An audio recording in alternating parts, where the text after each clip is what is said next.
सारे यूरोप के दार्शनिक एक बात पर सहमत हैं, और वो बात ये है कि नारी में आत्मा नहीं होती। यूरोप के सभी दार्शनिक ये कहते हैं।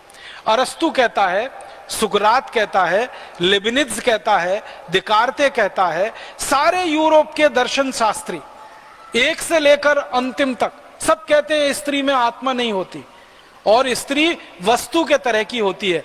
जैसे मेज होता है, जैसे कुर्सी होती है, वैसे स्त्री होती है। जैसे कपड़े होते हैं वैसे स्त्री होती है। मेज कुर्सी को समय आने पर फेंक दिया जाता है, वैसे स्त्री को फेंक दिया जा सकता है। समय आने पर मेज कुर्सी को बदल दिया जाता है, ऐसे स्त्री को बदल दिया जाता है।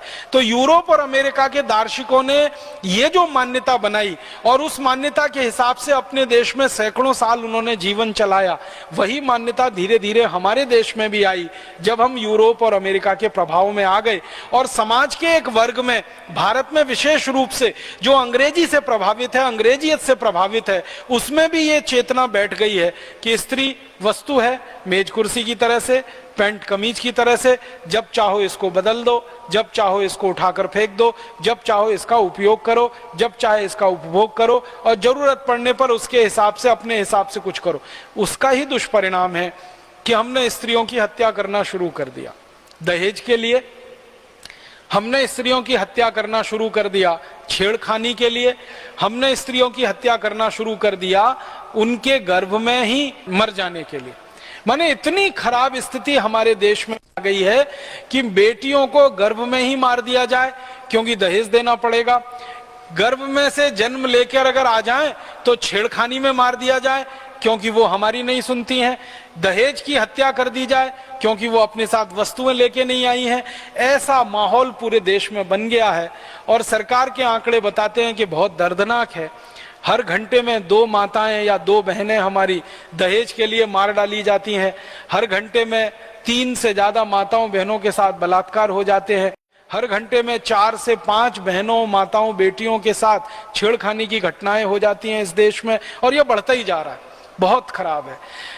1 करोड़ से ज्यादा कन्याओं की भ्रूण हत्या कर दी जाती है इस देश में। ये सबसे ज्यादा शर्मनाक है उस देश में जहां यत्र नार्यस्तु पूज्यन्ते रमन्ते तत्र देवता वाली संस्कृति रही हो। अब वो हम इतनी नीचे, इतनी गिरावट में आ चुके हैं। तो हम इस विदेशी प्रभाव में इतने जकड़ गए हैं कि जिस विदेश में स्त्रियों की इज्जत, सम्मान कभी रहा नहीं, वैसी ही बेइज्जती और असम्मान हमने अपने जीवन में करना शुरू कर दिया। आपको सुनकर बहुत हैरानी होगी, ताज्जुब होगा। पहली बार मुझे भी बहुत हैरानी हुई थी। 1950 तक यूरोप के किसी भी देश में किसी भी मां को, बहन को, बेटी को वोट डालने का अधिकार नहीं था 1950 तक, क्योंकि वो मानते ही नहीं कि स्त्रियों में कोई आत्मा होती है। और सैकड़ों नहीं, हजारों वर्षों तक यूरोप की अदालतों में 2 या कभी कभी 3 माताओं की गवाही या 3 बहनों की गवाही एक पुरुष की गवाही के बराबर माना जाता। माने 3 स्त्रियां एक पुरुष के बराबर।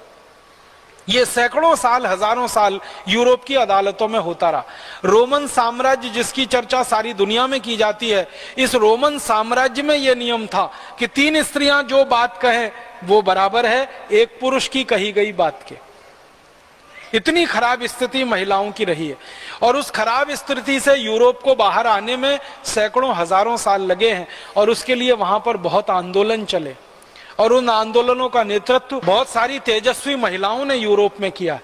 और काफी आंदोलन चलाने के बाद आज स्थिति वहां बदली है। फिर भी अभी पूरी नहीं बदली है।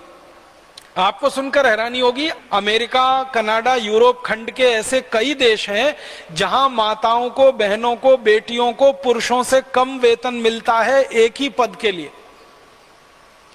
एक पुरुष है वो मैनेजर है, एक स्त्री है वो भी मैनेजर है, दोनों का पद बराबर है, लेकिन सिर्फ स्त्री है इस कारण से उसको वेतन कम मिलता है, और वो पुरुष है इस कारण से उसको वेतन ज्यादा मिलता है। अभी भी कई देशों में ये स्थिति है 21वीं शताब्दी के आने के बाद भी।